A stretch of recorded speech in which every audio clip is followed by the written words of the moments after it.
TG Geeks, episode 129, August 7th, 2017. Geeks, geeks, and geeks. Oh my.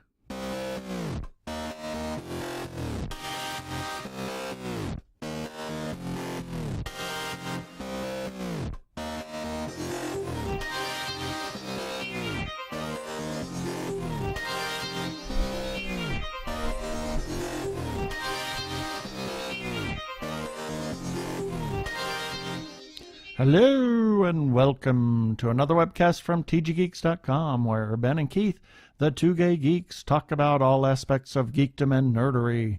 Sci-fi, comics, film, horror genre, you name it, we talk about it. I'm Keith Lane, and we're coming to you from TG Squared Studios in lovely Phoenix, Arizona.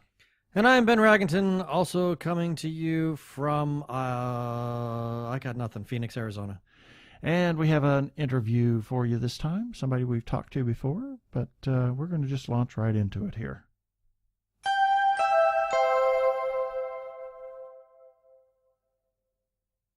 And this time we have Mr. Jonathan Latt, author of The Geek, and he's got some new stuff coming up, so welcome back to the show, Jonathan. Thanks, guys. I wish it was in studio with you. Yeah, maybe we can do that so when we're you doing come the Skype visit. thing. When you come visit. When you come to visit us, maybe we can do that. Well, yeah, maybe. I was thinking we'd just go get into trouble, but that's fine with me. You know, well, we can do that too. We can do the show and then go get into trouble. Yeah, or vice versa, whichever makes it more fun. Or we can go get in trouble, and then when we get bailed out, we can do the show.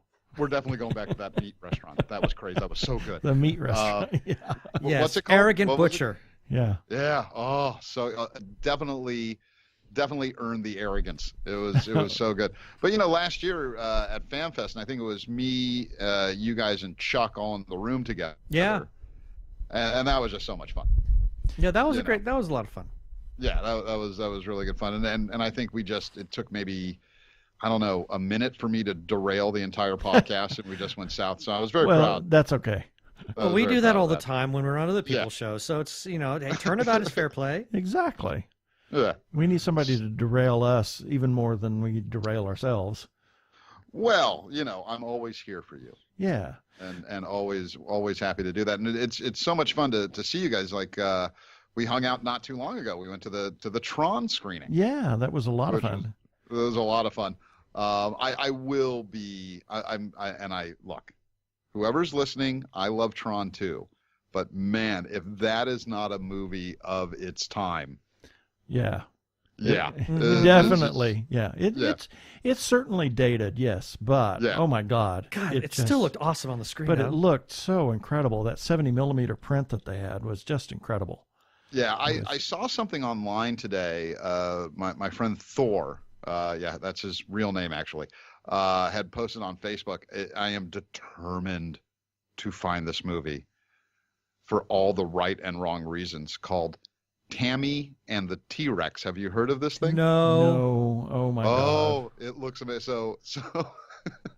So Denise Richards, this is like 1980s. Oh my God. Her boyfriend Paul Walker. Mm-hmm. Okay. His brain is put into the body of, I believe, a robotic Tyrannosaurus Rex by a mad scientist. Oh dear God. Oh, wow. It looks amazing for every Riff Tracks Mystery Science Theater 3000 reason you could think of. So I will find this and I will watch this. Yes. And I am so, it just looks so terrible and just so awesome. I don't know how that one snuck under our radar. Yeah, we've seen some pretty bad films. Stuff. Yeah. So I found a VHS copy, but that's not going to do it. So I'm looking for a DVD. Yeah, you might be able to. I wonder if somebody maybe transferred it onto to be able to get it in alternate means. If you never know. I haven't been able to give it a huge search. I had to go get beaten up today, as you know. Yes, you're doing Brazilian Jiu-Jitsu. I don't know. Yeah, and here's the thing, and this is so that you can actually become Gary. Is that right? Yeah. This is really sort of, I joined this gym, and it's not a secret. You guys know I have, a little over 3.5 years of sobriety at this point. And I lived in Sherman Oaks, and I moved to another suburb, and I was going to, a regular gym, and I had a trainer and everything, and I thought I was in good shape. Excuse me, hang on. I apologize. And I found this gym up the street from my new house, and I kind of wanted something different, and it's a mixed martial arts gym, and there's some professional fighters that train there. And when I started at the gym, just about a year ago, I was doing combat conditioning, which is like CrossFit sort of stuff, and Krav Maga. And Krav Maga is great, but it's nothing I hadn't done before. It was just being taught in a different way. Right. And then the owner of the gym and a few of my friends from the gym tricked me into trying Brazilian Jiu-Jitsu. Aha. And I'm terrible at it, but it's so interesting and it's so different that I'm kind of hooked. And so, look, if you have any listeners that are sober, you can still make bad decisions when you're sober. I've proven that by taking on Brazilian Jiu-Jitsu. And it's insane. I have done things like, even when I was drinking at my worst, I never took aspirin. It wasn't until Brazilian Jiu-Jitsu that I started craving Advil. And I'm you have to think in a very different way. When you're sparring and it's a punching, kicking sort of thing, it's very two-dimensional. You're standing up, you're facing each other. Jiu-jitsu, it's two cats rolling in the street. You have to think three-dimensionally. Right. For a sober person, you got to keep that ego stripped away. Right. And you just got to do that every day. And I meditate and I do what I need to do, but nothing keeps you humble like being choked out by a 12-year-old girl. Oh, good Lord. And she's a good kid. She might have some anger issues. I don't know, but she's very accomplished. She's been doing it since she was like 4 years old or 5 years old or something. Right. And so, her technical prowess, and I don't just get beat up by 12-year-old girls. I get beat up by young men as well. And they're all half my age and they have 3% body fat. And, so I start off every sparring match with respect your elders. Yeah. And that doesn't usually work, but it's very interesting. And, my first class, I bruised 2 of my ribs on my right side. Oh my. And just as those healed, I bruised another rib on my left. And then as that healed, I bruised on my right. And then as that healed, I popped a rib out on my left. Ow. And I've broken my toe. I've sprained both my wrists. Oh my. And I keep going back because I'm a moron. But it's an excellent workout. And again, I'm terrible at it, but I now, and you have to be very careful when you have an addict sort of personality. And I know you guys know people, I have to make sure this does not become an addiction. Right. So, cause I'd be in there 7 days a week and then using a walker. So I have to force myself not to go. And then there's guys that'll do 2 classes in a row, and thank God I'm just never going to be in that kind of shape. I have 1 class in me a day. Yeah. And then there's just nothing. And I go home, I have a nice cry, I take a shower, I have a cup of tea, and I watch my current obsession, which is Ozark on Netflix, which is amazing. I don't know if you guys have watched that I yet. haven't watched that, no. Haven't seen that yet. It's brand new. It's Jason Bateman, who I think is very underrated. And he plays a money launderer who goes down to the other. It's very, very interesting. And I'm rewatching 30 Rock. Oh boy. So I know that you've posted some pictures on Facebook, and you just look beat up after each one of those. Oh, it's terrible. Yeah, it's horrible. It's like 2 steps away from they're going to have to Weekend at Bernie's me. Oh dear. And just prop me up. And the good thing is there's this sort of mentality, and I've been very, very fortunate because I've heard stories from other guys at the gym who either have done, and some guys who, like, we have some pros, some professional MMA fighters who train with Professor Rudiger, Gabriel, who owns the gym. and he's a former MMA champ. And there are certain schools where it's just not a pleasant place to be. And I've been very, very fortunate because Gabriel would rather not have the money. If somebody comes in and they're kind of an ass, he'll be like, yeah, we don't need you here. So there's no attitudes allowed. Oh, cool. And there's this sort of, and again, even the pros, everybody's really cool to each other. When you roll, I don't know if you guys have ever been skydiving. No, can't say that I have done that. Nope. It's a lot of fun. It's the skydiving mentality. You get onto the jump plane and everybody looks around at everybody else and sort of has this realization of, oh, you're all stupid too. And so let's all be stupid together and let's bond. And that's that thing with the Brazilian Jiu-Jitsu. Everybody sort of looks at everybody and goes, you're a maniac as well. Okay. This is a foundation we can build a friendship on. And it's been very, very good for me. It's been very, very good for me. And I highly recommend it if you want to. And I don't do it for anything other than it keeps me humble, and it's a ridiculous workout. I mean, you're just dripping sweat at the end. So if you can deal with the pain, yeah, it keeps you in shape. It's good. And you will never hear a Brazilian Jiu-Jitsu guy say the pain goes away. The only thing you hear from people is you get used to it. You're right. That's it. No, you seriously. You get accustomed. Like, you turn the pain off. Yeah. Yeah. So it's a low bar, but I apologize. I could talk about it all day long, and I've been obsessing on. I even bought a book about Brazilian. Yeah, it's terrible. So about the history of Brazilian Jiu-Jitsu. It's called the Jiu-Jitsu Academy, and it's very helpful. Not to me, but in theory. Any chance that you're going to start incorporating some of the philosophies of that into future books, maybe?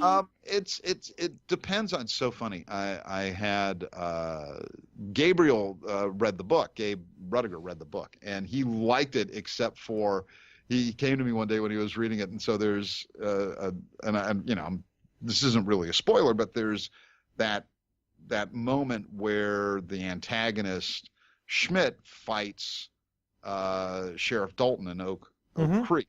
Right. And he uses dragon-style kung fu. And the reason he uses dragon-style kung fu is because it's a pulp novel. Right. And it's fun. And Gabe came in, he just looked at me and went, kung fu? Really? Really? I'm like, it's a pulp novel, man. It's a pulp novel. Yeah. Like, come on. I said, yeah, but the antagonist is a transvestite anarchist. Yeah. I'm not going for realism here, man. So that was like his only critique. He was like, really? Right. Really? And the funny thing, of course, is he studied Kung Fu. But yeah, so, there's been some great stuff going on with The Geek, and I don't want to talk too much about it because I'm not really allowed to, but, it got optioned by a couple of producers. Well, for those who have not listened to your previous interview and don't know really kind of who you are, tell them who you are and what you've done, since we've talked about The Geek, obviously. Okay. Well, my name is Jonathan Latt, and I'm a writer, and I've been a writer and consultant for going on 18 years, and I've done mostly, television and film.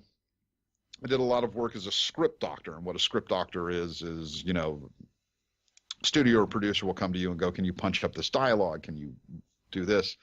And I've also consulted a lot on, projects that deal. I was known for a very long time as the Ooga Booga guy. So if it had anything to do with the paranormal or the occult or conspiracy theories, I would get a phone call and be asked to go over either game materials for a video game or story stuff for a feature film or a TV series, just to make sure that the mythology is correct. Right.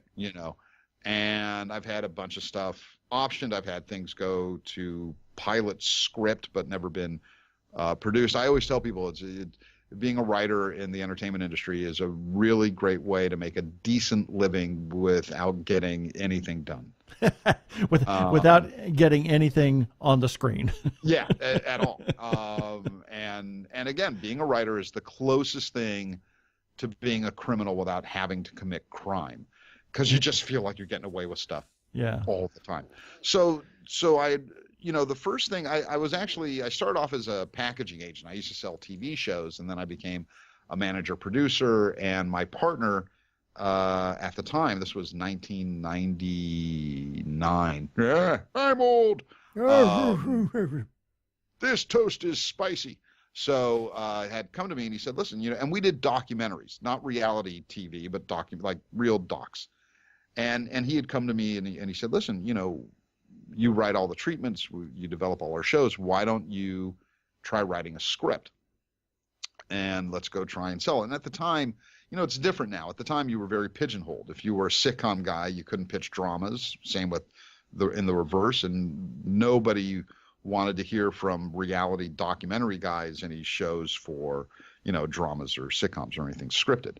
And I told him that. And he said, well, give it a shot.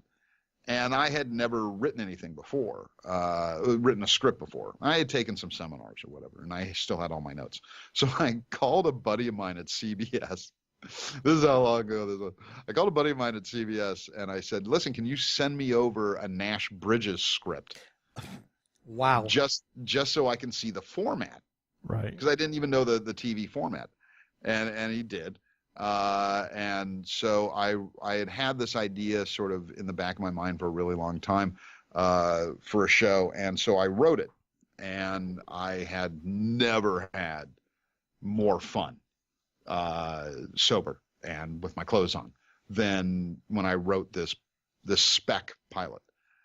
And I went to my partner, and I'm sure I could have strung it along, but it didn't feel right. So I went to my partner and I said, look, I wrote something.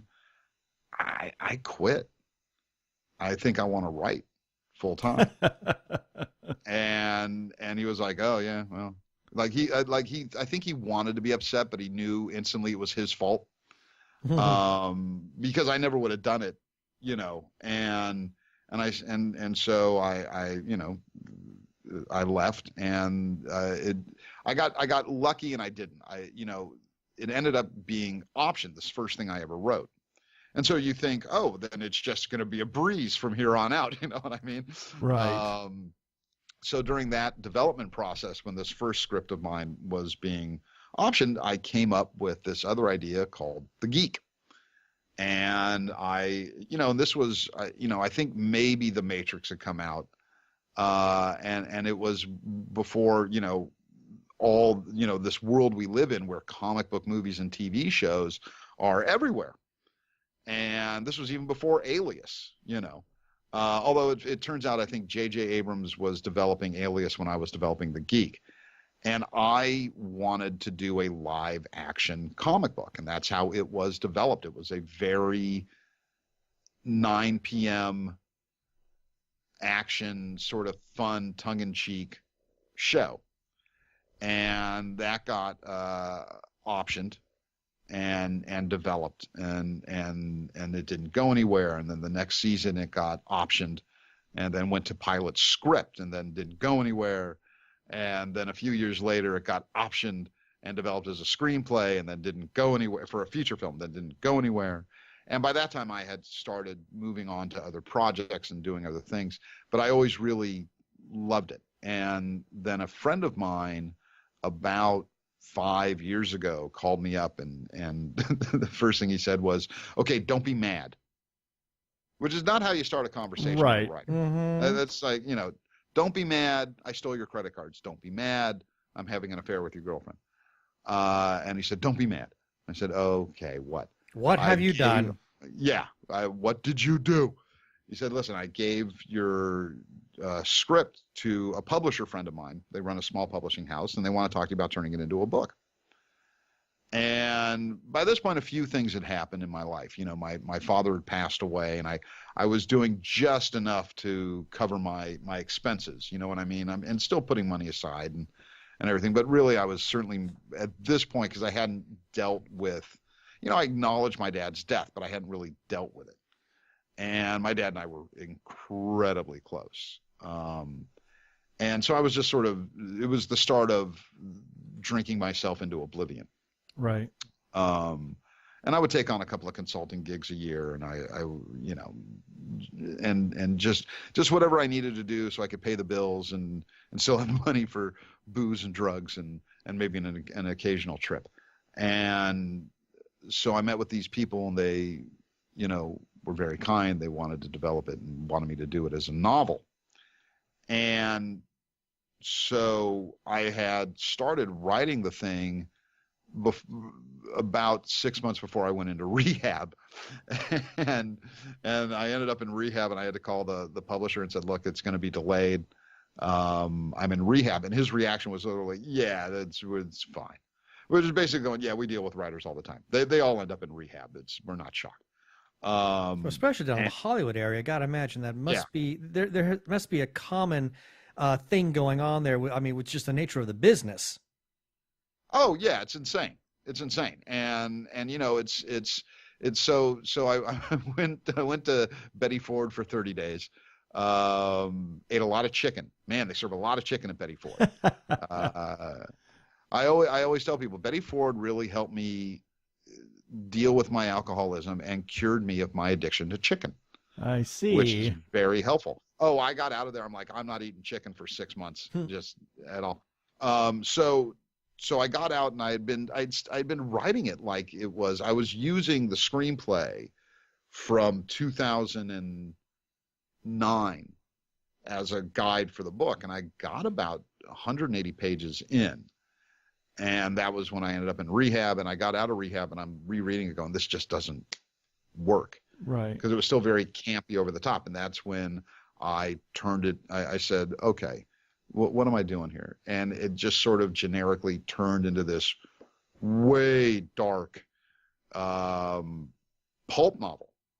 And it sounds cliche and it sounds like BS, but it really is the best version of the story. And the response has been, you know, overall very positive, and I get, you know, emails and messages from readers who really appreciate it, because, you know, it's so funny. People in the entertainment industry think, and again, there's nothing wrong with it, but people in the entertainment industry think that geeks, people like us, look at the Big Bang Theory and go, that is an accurate representation of who we are. And that's really not how we look at it. And I know a lot of people who don't like that show because it does not feel like an accurate portrayal of who we are. Mm-hmm. We're not all shy around women. We don't all act like Sheldon. And it's a little insulting. I'm not saying it's not funny at times, but the reaction I've gotten from people who feel that I've sort of humanized this guy who, yeah, he's got issues, but he's not a weakling, you know. Right. And it's really, especially the younger readers, you know, people between the ages of 17 and 24 have been really grateful. Like, you know, I get Green Lantern, as you guys know, the Green Lantern plays a very significant role in the book. And I get like Green Lantern stuff to my P.O. box nowadays. Oh, wow.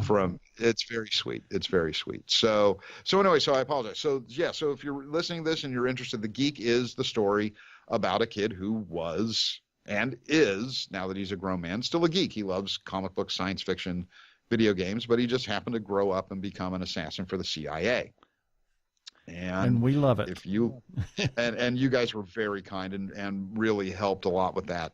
So if you want to read a book about terrible people doing terrible things, pick up a copy. It's available on Amazon in paperback or ebook. If you're in Los Angeles, Skylight Books, and I love supporting indie bookstores like Skylight because they support indie local writers like me.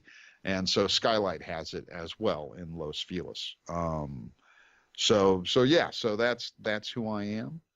And you know, the Geek was option that's being developed, and hopefully it looks like a couple of really big people have come on board. Cool. And I just don't want to jinx anything or say anything too soon. Right. But this thing could really end up as a TV series, which would be wonderful. And of course, it's so funny that it was a TV series twice, then it was a film, then it was a book. Now I'll probably end up as a TV series. It's going to be a TV series. Yeah, which is fine. Fascinating. Yeah, and the only other thing, I just wrote a pilot. I got hired to write a pilot for something I again can't talk about just yet. Right. There's a lot of NDAs in this town. But as soon as it is, I'll let you guys know. And that could end up being very, very fun. But other than that, I'm just working on a bunch of stuff. Well, you sound terribly busy. Yeah. I am. And it's good. But you guys know from Facebook, I'm going on vacation for the first time in 4 years, I realized. And I usually do these insane things where I'm like, I'll country hop or something every day. I'm just going to a resort and I'm going to sit. But I have, I'm not afraid of sharing too much, so I might as well say it. So between February and May, February and June of this year, I was in a relationship with someone who was dealing with a lot of trauma. Right. And she needed a lot of help. And so I didn't really do anything for 4 months other than look after her. And that's fine, but that's over. We're still friends. And so I've sort of been trying to play catch up because I've been trying to, my publishers are great, but I formed a company called the Chapel Perilous, and I'm going to self-publish from now on, for a number of different reasons. And so I wanted to get this novella that I've been writing out in next month. It's just not going to happen. But I've been able to start catching up on everything. The long delayed audio version of The Geek, I'm recording every Tuesday and Thursday, and I'm writing Monday, Wednesdays, and Fridays. So my new schedule is Monday, Wednesdays, and Fridays. I get up at 5:30 in the morning. I will meditate, and then I'll drink a bunch of tea, and I'll write till about 11:30. Then I go get beat up, and then I come home and I write till about 7. And then Tuesdays and Thursdays, I sleep in a little bit, get up around 8. I come straight into the recording studio here at my house, and I do the audio book. And then I go get beat up. And Saturdays and Sundays, I just sleep, and I work on getting beat up. Yeah. Pardon? You work on getting beat up. I work on getting beat up. And I do that. But no, Saturdays and Sundays, it's blog posts and podcasts, and I'm just launched a YouTube channel where right now all we're doing is airing the video versions of the podcast, but I have plans to do scripted things on that and things as well. So I'm editing videos and whatever. And so it's 7 days a week. But, I'm doing what I love. I'm very grateful that I get to do what I love and make a living doing it. I don't know how many people have that luck. But in order to catch up on the 4 months I missed while I was taking care of this very wonderful girl that just needed way more help than I could provide. So I had to shift everything. And I think I sent you guys a preview before of a couple of things that are happening. So in January of 2018, I'll be releasing a novella called The Eastern Road, which is, I do these micro stories on my blog, and I do them in series. And I've written the series of micro stories that I went, I really like this. And micro stories, for people who are listening, it's a great, you're telling a story in a paragraph. And it's a great writing exercise. And it also helps in a number of different ways with your writing. But I saw it, and I'm like, I really want to develop this. So I'm developing it. It's going to be about 110 pages.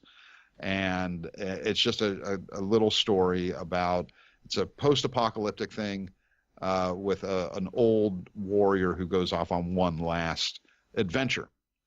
And then in spring of 2018, I am releasing my first novel under the Chapel Perilous banner, Blood Rebellious, which I think you guys read. Some of the stuff I was working on. Blood Rebellious is a straight up sci-fi novel, and it's about a family of thieves, smugglers, gangsters, and crooks who are out to save the galaxy in a way only gangsters, thieves, and crooks can. Right. And I'm having so much fun writing that, and I'm really looking forward to releasing that. And then I think Ben's favorite of the stuff I showed you guys in most likely January of 2018 or 2019, I'm sorry, will be Night Mage, which is which I think will probably end up being a series, which is why I'm taking a little longer on it, because there's just, Blood Rebellious, and as a writer, you have to pick, is this a series? And be honest with yourself. Is it a series or is it a standalone? And Blood Rebellious is a standalone. But Night Mage could end up being a series because there's so many stories there. Night Mage is a modern day sword and sorcery fantasy with about a woman who is going to be tested and comes into her own power and figures out who and what she really is. And I've shown a couple of people the stuff I showed you guys, and the reaction's been the same, which is, I want this now. Yes. That one just absolutely, oh, wow. It's like, I need more of this. I know. And again, I'm going to see where I am in about a week, and I might switch Blood Rebellious to 2019 and Night Mage earlier, because Night Mage seems to be the story I want to tell, but I put this sort of release schedule out, but it's no big deal. So I might switch that. So, but then after Night Mage is going to be the sequel to The Geek, called Stillwater. There's a character in the book named Marion Stillwater, and it's sort of a sideways sequel. The main character from The Geek is very much involved in it, but it's certainly Marion's story. Ooh, I can't wait. Can't wait. Yeah, and I know you guys like, and I love Marion. And that was sort of an interesting thing with The Geek, because when I was doing that, Marion was not a part of The Geek when it was developed as a TV show or a feature film. And Marion Stillwater was a character I was developing in a completely separate story that I was developing as a TV show. And it sort of fell apart. The production company went under, and it just never went anywhere. And when I was turning The Geek into a pulp novel, I was looking at it, and I'm like, I think Marion really fits. Marion and the family really fits in this universe. Right. And when I plugged them in, it just made so much sense, and allowed me to layer the universe, and so I sort of felt even more in love with him than I already had been. So working on a lot of stuff, and I'll be doing audiobooks for the novella Blood Rebellious, Night Mage, and Stillwater. And so just a lot of work, but again, it's so much fun, and I love what I do. So, it doesn't really feel like work. The only time it feels like work is if, I get smashed by some punk the night before, and my bones creak when I get out of bed, because these terrible children throw me around like a sack of potatoes at the gym. So that's what's going on with me, and I'm very excited with everything else that's going on, and that's about it, man. It's a lot of ground you're covering. Yeah, well, when you get ready to release any of those things, we wanted to talk to you now about what you have going on. We're featuring The Geek. We'll continue to feature The Geek. You guys get sneak peeks of everything I do, so. And that's sort of the fun thing about this new age we live in is, it started off as just a one-off interview when the Geek came out, and we've become friends, and we're just hanging out. And I love that, and it's great when that happens, because I've done interviews with other people, and I don't want to hang out with those people. I don't want to talk to you ever. Well, I mean, from the moment, what we thought about The Geek, but I know that, appreciate that. I mean, from the moment we started talking to you, well, actually, even before we did, I kept thinking, any guy who writes this has just got to be awesome. Well, fair enough. See, I think it really turned when, because our first interview, I think we spoke about 4 minutes about the book, and then somehow it veered off into Blake's 7. Oh, we talked about everything. I think we realized. I think there's a future friendship here. Yeah. Well, that's always a great indicator when you can see how you just jump off these tangents, and it's like, oh, we've got all these commonalities going on. That's when you know that's a really great telling sign. Yeah, and that's still a real stumper for me. If anybody who's listening, especially if you're younger and you haven't seen Blake 7, shame on you. Find it, watch it.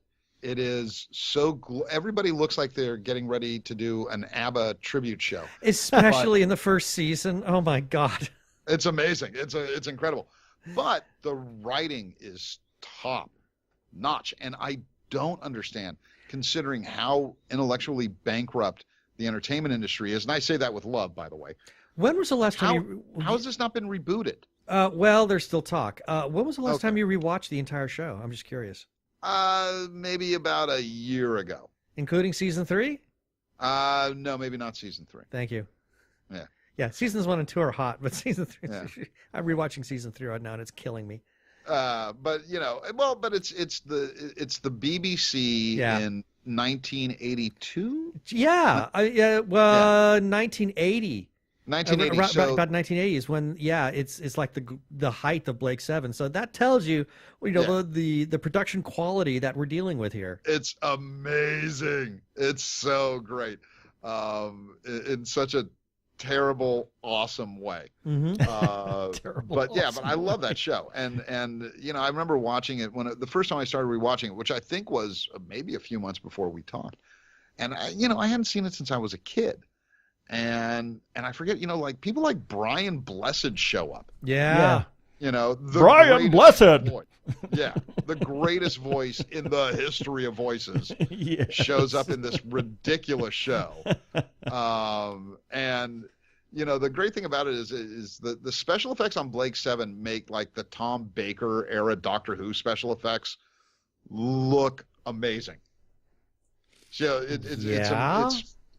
because it's like BBC had to choose. Okay, we're going to pour, and the special effects in those old Doctor Who's are terrible.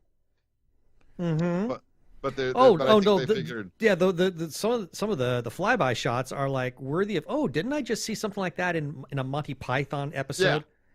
And it's like a paper cutout that just goes across a black screen. Yeah, but I'm sure those conversations at the BBC were something along the lines of, well, we're pouring all our money into Doctor Who. So, so that's what you can expect is if you think the special effects in those old school Doctor Who's are bad, watch Blake 7. Exactly. It's just, but it makes tragic. It kind of makes it magical that these actors could walk on set and just get it. It sort of makes you respect. It makes me respect the acting process more, because they're selling it, man. Yeah. They really are. It's I love that show. I could talk about that all day. What are you guys watching right now that you're obsessing on? Oh, good heavens! Right now we're really not watching anything because there's nothing on at the present time. Wow. The last thing that we really just kind of went ape gaga over was Sense8. Yeah, it's in my queue. I keep meaning to watch that. Everybody says it's really good. Although somebody last night told me wait, because I guess it didn't get picked up, but they're doing a movie. Yeah, they're doing a Christmas wrap-up. Right. So he said wait and then just binge it all at the same time. Yeah, and something else. And did you ever check out Westworld, the series? I did. What was your thoughts on that? I liked it. I thought they were trying to be overly complex and deep for no reason, but it looks like season 2 is going to pay off on some of that stuff. It sort of has a Dante's Inferno feel to it. Yeah.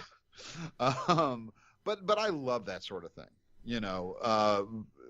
But didn't the movie have Yul Brynner? Yeah. Yes. Yeah. And, and so, but no, I enjoyed that. I haven't had a chance to. I've had stuff to do every Sunday night, and so I haven't seen a single episode of Game of Thrones. Neither have we. And Well, it's not driving me insane. well. We did not watch at all last season. Really? No, because the season before was so dark. I mean, it was like. Well, it didn't get better last seson. I mean, it was just so unbelievable. Well, actually, I heard really good things about the last season. Oh, no, it was great, but it didn't get lighter. I heard it got more. I heard that a lot of the bad guys kind of got their due. They do. They do. But it's certainly no musical numbers break out. Well, no, I wouldn't expect that. There's really dark stuff that happens, but it pays off beautifully. I mean, I'm not expecting like Rocky Horror or something like that. Right. That would be awesome. Yeah, that'd be fantastic. I would love that. But everybody had said that the last season, the one prior to what we've got going on now, was actually much better. But we only got as far as the end of the season before that. So what are we on now? Is it 6? I think it's 6. So yeah, we watched all of 4, and then we're like, okay, we're done. I mean, we just couldn't get into 5 because 4 was just so depressing. It was pretty messed up. I mean, it's like I needed therapy. Yeah, but 5 ends amazingly. That's what I have heard. Yeah, so it's really good. The beauty of HBO is that it's all there. Right. So we may just kind of bite the bullet one weekend and mainline that entire season and then try and play catch up, because I've heard that the opener for this year was just off the rails. Yeah, a friend of mine was an ass and ruined that for me, so I ended up watching the opening clip online, and yeah, it's pretty good. But I'm telling everybody I come in contact with now, the minute they say, "Did you see?" I say no, and shut up. Stop it. So I'll I'm hoping next weekend I don't have anything, so I'll watch 1 through 3 and then 4. But we got some good stuff. I mean, Defenders is coming. What did you think of Iron Fist? I think people need to chill out and cut Danny Rand some slack. Look, it wasn't the strongest way. It wasn't. I said no way. Oh, we hated it. Well, look, it wasn't the strongest one. The only thing I didn't like I didn't like about the criticism, because some of it. Look, I will say this: it was slow. The guy who plays Danny Rand, he's an okay actor. He's okay. He's okay, but his martial arts skill to me didn't seem good enough. Oh no, it was dreadful. Yeah, and if you are gonna cast Iron Fist, you better cast somebody that can move fast. And that was the thing. He was the weakest martial artist in the thing. Uh-huh. But the one thing I found very disingenuous about some of the criticism was all the things everybody said that they loved about Luke Cage were the things they said they hated about Iron Fist. Really? Like it's a slow burning show. Like Luke Cage, everybody was like, oh, it's amazing because they're taking their time and it's slow and it's this and that. And then with Iron Fist, they're like, this is stupid. It's slow. No, why are they taking their time? That wasn't that was none of our criticism. No, not you guys. No, not you guys. I'm just surprised people would actually say that. I mean, the biggest criticism that the two that I heard were the fact that they couldn't stand Finn Jones. Because again, well, a lot of people were unfairly upset that he got cast in the part, not because it's Finn Jones, but because he's a Caucasian. And that's who he is in the comic book. Right. That's the thing. And for me, I am in social justice warrior mothership. and so, when I'm talking to development execs and stuff like that, it's don't get me wrong, I believe in social justice, but Iron Fist, the whole point is it's a white guy. Right, exactly. And you talk about whitewashing, I have a real problem with this. Look, when there's true whitewashing, I have a problem with that. Mm-hmm. But, like the thing about Scarlett Johansson being cast in Ghost in the Shell, which I didn't see. I want to watch it mainly for the visuals. Right. But they're talking about, whitewashing. All anime is whitewashing. Japanese artists draw their characters to look very Western. Well, there's a reason for that. You need to kind of, I think, maybe sort of understand the Japanese mindset. But that's what I'm saying. Yeah. Is so respect that. And then things like, and I don't think it's a great movie, but people talk about, like, I even got into it. Somebody was like, well, and it's Tom Cruise is the last samurai. No, he's not the last samurai. The last samurai is the guy that helps Tom Cruise. Understand the title of the film. Right. So with Iron Fist, it should be an Asian guy. That's actually kind of racist. In a way, it is. It is. What, a white guy can't learn martial arts? But respect the source the material. history of the property, right? And update. Like Luke Cage did it best when he broke out of prison and he looked like Luke Cage. Yeah, that was a hot from the 1970s. From the comic book. He stole the clothes. He's still wearing the headset. Yeah, that was awesome. That was a nice little salute. I loved that a lot. Yeah, got good laughs. Yeah, but Iron Fist. Look, in my opinion, the strongest show is Daredevil season 1. Mm-hmm. And Jessica Jones is tied. Oh, yes. And then it's Daredevil season 2, Luke Cage, Iron Fist is the weakest. But having said that, the casting was wrong. And I don't know if Finn Jones, right? Yeah. Is a martial artist. He's not. Yeah, there are so many talented actors with martial arts skill. Mm-hmm. Real skill. Yep. When I saw him fight the first time, I was like, I'm better than this guy, and I'm terrible. He's too slow. Yeah. He doesn't get it. And it's unfortunate. Now, I am hoping that after Iron Fist aired, they went to his house, they put him in a van, they drove him somewhere far away, and he's been training nonstop ever since. We could only hope. Yeah.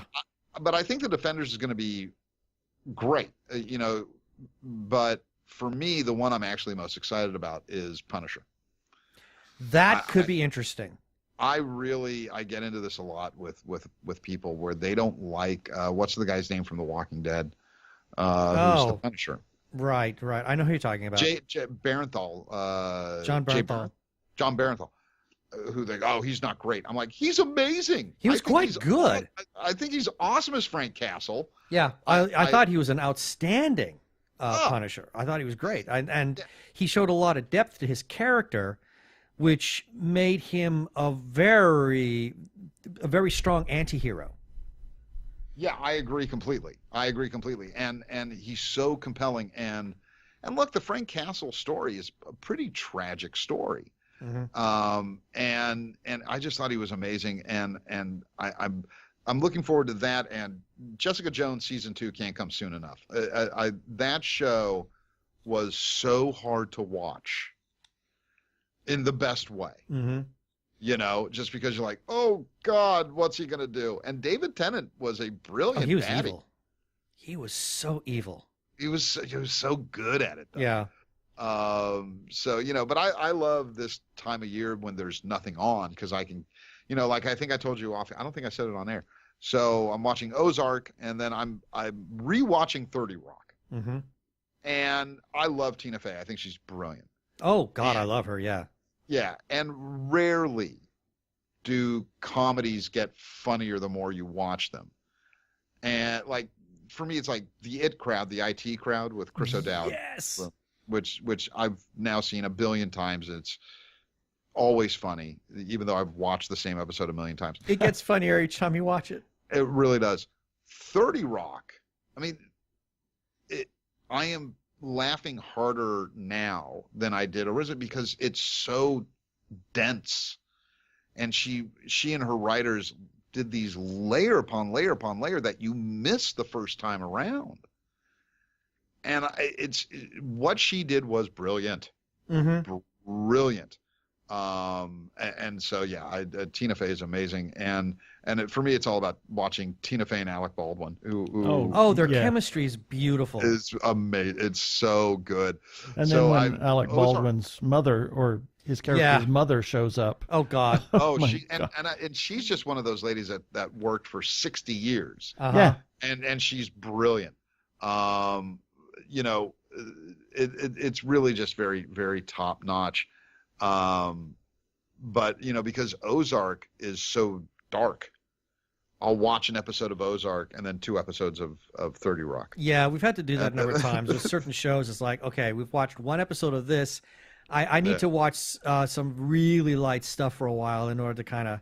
I don't want to go down that dark rabbit hole for far too long. Yeah. But that's about it, man. So I'm glad you guys are doing everything's going well. I take it. Yes. Pretty much. I think we're slowly making buzz with the show and continuing to network and just hopefully just keep growing the brand. Well, you certainly had an insanely good Comic-Con. Yeah, we did, and I mean, that was awesome. Yeah, we're making some headway. Yeah, so that's kind of neat. It's gonna be hard fought, but I think once we finally get there, it will be well earned. Oh yeah, well, as my grandfather would say, I was cavelling with pride as I saw your posts. You know, and again, very jealous that you got to meet Nichelle Nichols. That was that Yeah, was we just incredible. walked right up to her table. Yeah. And there she was. Yeah. She had nothing to do. She was just there with her handler. And I kept thinking, and why is there not a line? Exactly. Yeah, man. If not for Star Trek, then for Deadpool.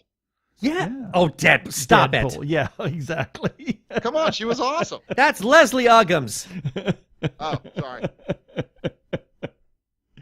Anyway, so Well, thank you, John. yes.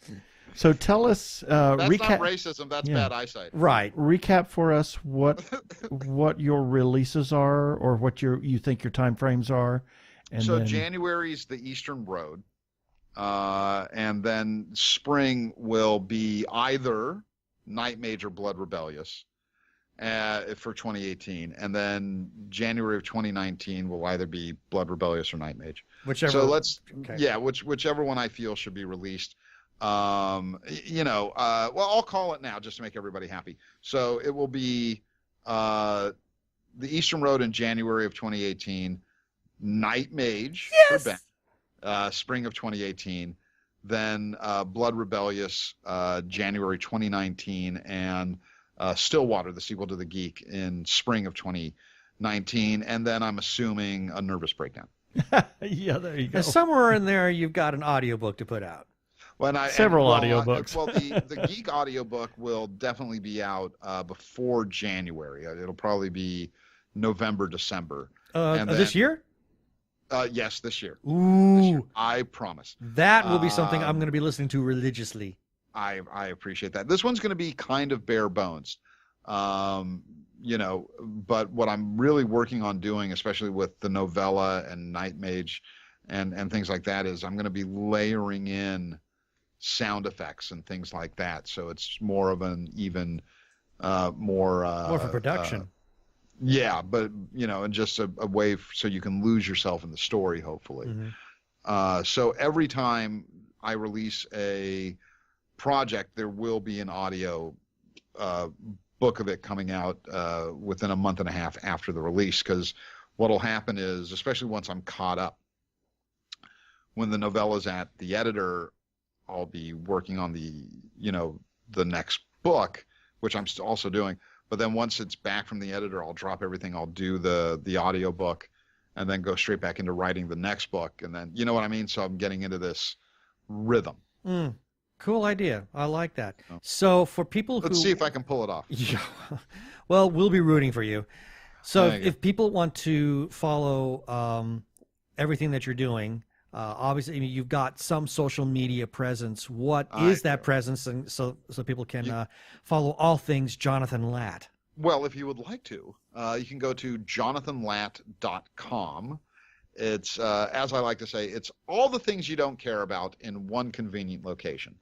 So on the website, I post, micro stories and short stories, and I also just post updates on what I'm doing.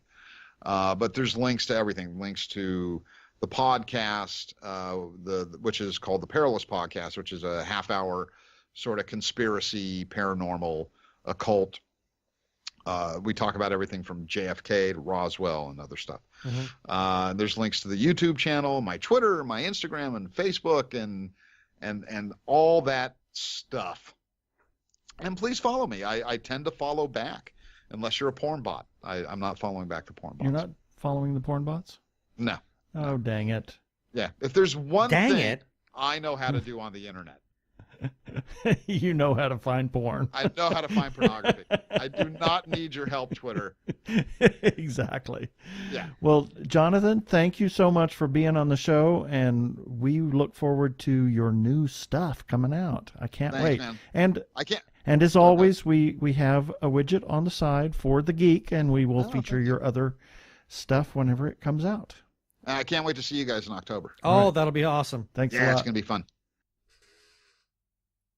This is Mark Biaggi, and you're listening to the Two Gay Geeks webcast.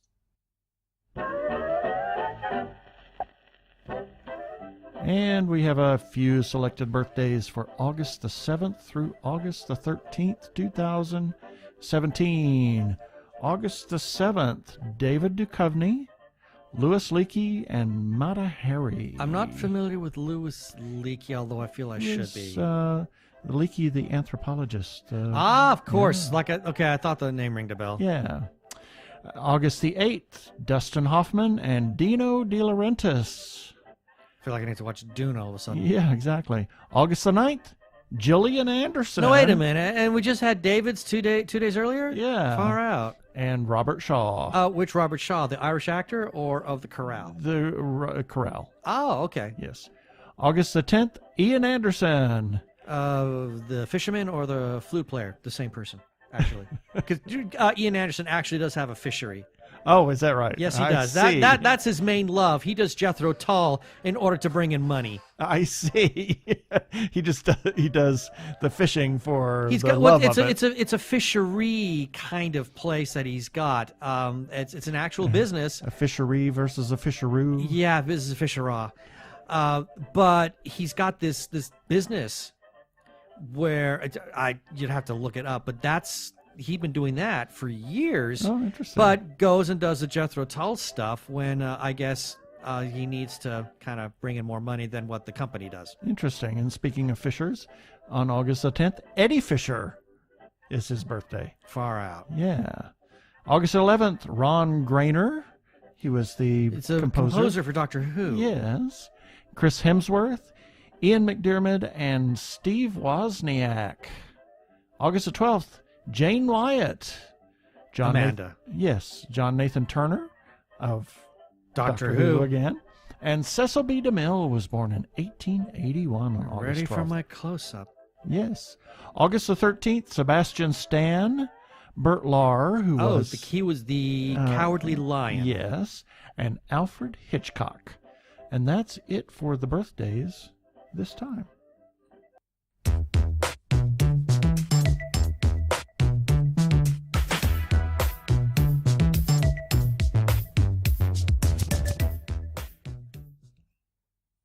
Technorama, the podcast for geeks, because geeks are better than cool. You don't hear someone say, "Get away from me, you cool person." Who's gonna have their 65-inch home theater system installed by the Cool Squad? Not me, that's for sure. How much cool cred do you have? Not enough to care about. Think you'll find any canned unicorn meat at thinkcool.com? It's just a part domain name. They don't even have roadkill in a paper cup. That's why you need to start listening to Technorama, because that's what geeks do. Go to chuckchat.com and listen to Technorama before you turn cool.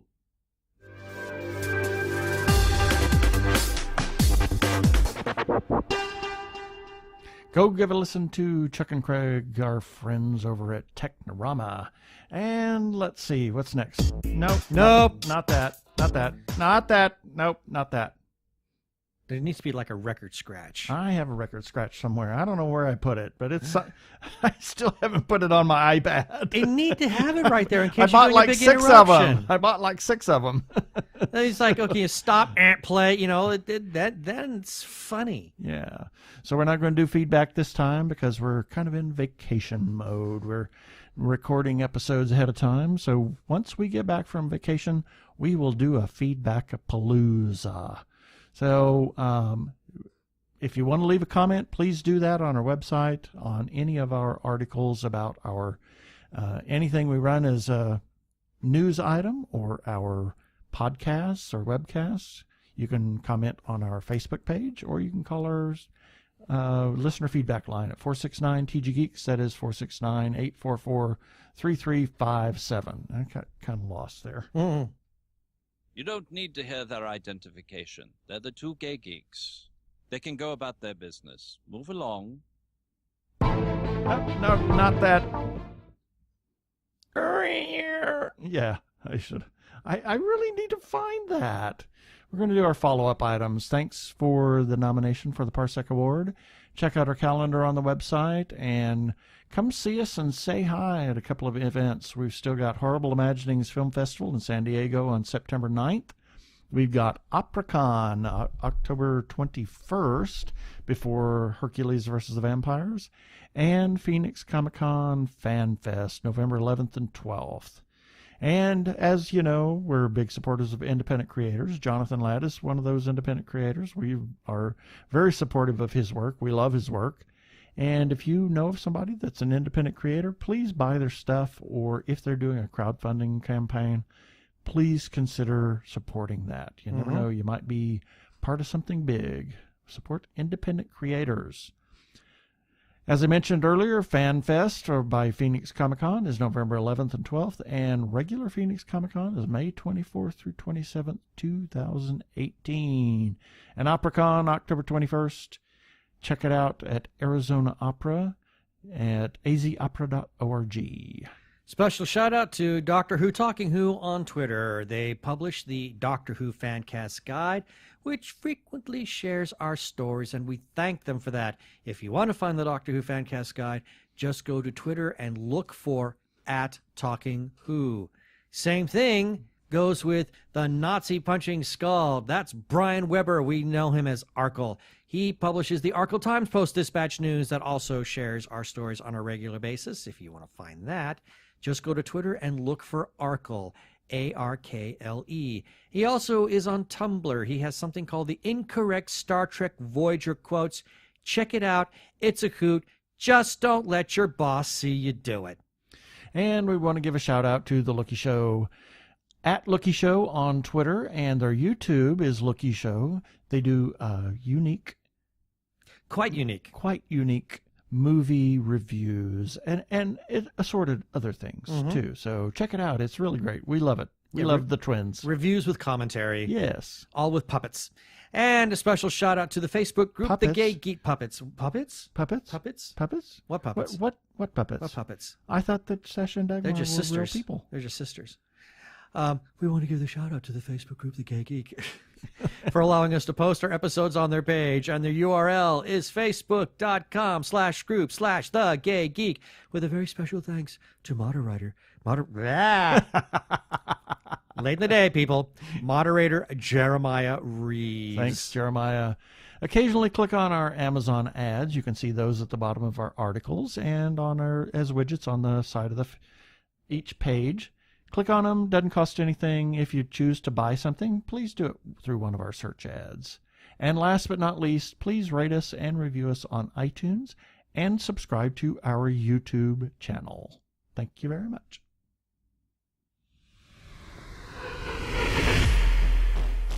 Up next time, we're going to have another interview. We don't know exactly which one we're going to have. Not quite sure. But we got a bunch have of them several lined up, but not sure to do. So. I'm not sure who we're running next. Yeah. We'll see. Yeah, we have no idea. Well, Anyway. you'll find out when we find out. Exactly.